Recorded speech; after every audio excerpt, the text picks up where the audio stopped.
Слушај ваму. Драги мои пријатели и пријателки, добре дојдовте во уште едно издание Слушај ваму како подкаст на порталот Република. Она што изминатиот период го преживеавме е неспоредливо со било што. Ја навистина немам пример на нефункционална или функционална или Алан Форд држава за да ви објаснам или споредам, барем како утеха да речеме, ова што ни се случува, се случило и таму, се случило и тука, се случило овде, се случило овде. Значи, ова е таков абсурд на битисување, ова е таква спектакуларна некадарност, да мене други прашања сега ми се отварат. Значи, се ни е јасно каков башибозук беа во врска со документите, менувањето на документите. Па денеска тоа спектакуларно го достигна нивото на абсурдот кај оваа власт кога изјавија дека Бујар Османи искача и вика и грците направиле нешто. Кога го прашаа што направиле грците, па смениле еден сообраќајен знак. Ние брусевме шахти, сменивме име на автопат, сменивме име на држава, сменивме устав. Мислам, што се не направивме во врска заради и што све не трпиме сега па и поради Бугарија и се како основ на тој преспански договор. Интересна работа, ратификуван ли е тој договор? Чисто мене ме интересира. Еве, Јанко не се разбира од работа, од политика, не е аналитичар, ме интересира дали е ратификуван.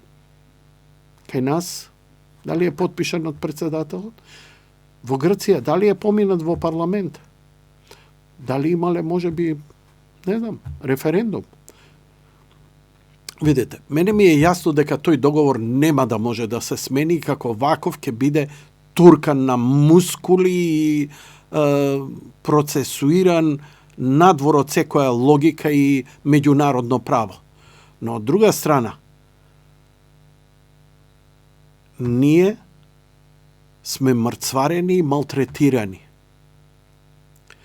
Точно од една власт.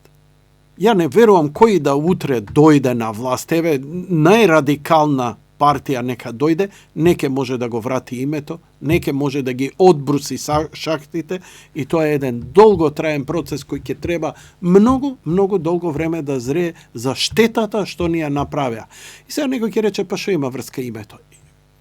Значи, името е само врвот на пирамидата кај да што се спушташ, не само што зафаќа историја, не само што зафаќа идентитет, тоа зафаќа дури и економија. Луѓе, дали сте свесни дека народ не бега само заради пари, туку и заради неподносливост на владење на ова,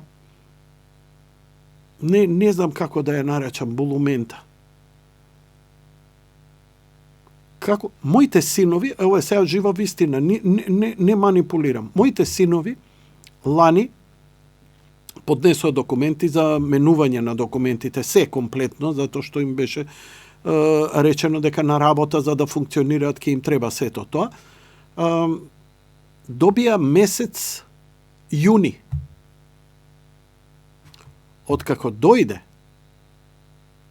новиот министер од редовите на ВМРО ДПМН, ова е жива вистина, да не ви се колнам или да не ви се крстам.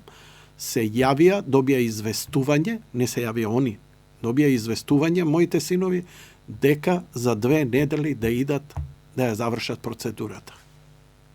Значи можело. Што е тогаш работата? Работата е им завршивме на овие што ни рекоа глобално што треба, нели? Не успеавме да бугарскиот бугарското барање за влез во уставот не помина, тоа ќе треба друг да го помине и ќе го помине. Туку, знаеш како, леле како ми рипа мислова, а се обидувам смиреноста да ја задржам, затоа што кога живееш во вакво нешто, смиреноста е исто така психопатолошка состојба како и вознемиреноста. Нели кога ќе видите, ајде бе смири се, па како се понашаш? Како да останеш смирен на вакво нешто? Ти мрцварат фамилија, те мрцварат тебе, мрцварат цела држава. Хајде да кажеш дека е само заради името, па се да функционира. Што функционира, бе?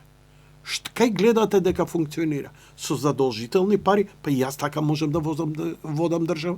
Што ми е гајле за економија?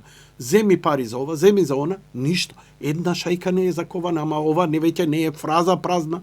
Ова е буквално, нема инвестиција, нема економски прогрес, ништо не се напредува. Па дури и капиталните инвестиции стојат во место. Ништо, дури од претходната власт што правеше, не се продужи. Новите не се отворија, се најавија, нема, ништо, нула, зилч.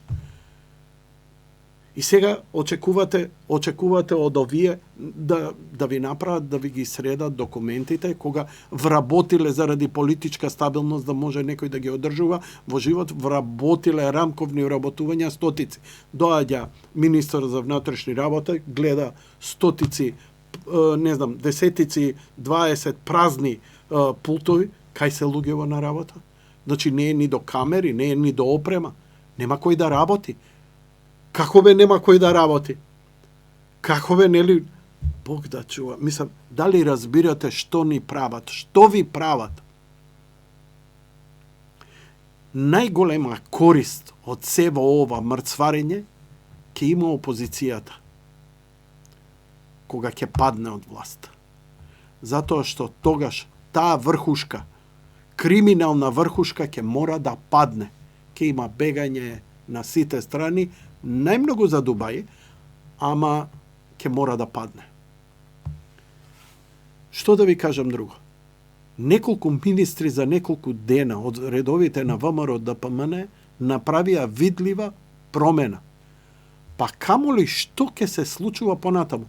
А да не ги спомнувам градоначалниците како Орце Георгиевски, како Костовски на Бутов, Дарко Костовски, кој Митко Јанчев од онаа селен, јас се извинувам, градон Кавадарци, ај нема да не се навреди никој.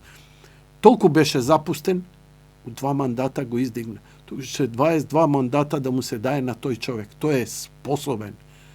Тој го раководи градот у трамповски стил, како што ја раководи компанијата. Има проблем, реши го проблемот. И сега такви луѓе ќе дојдат на власт.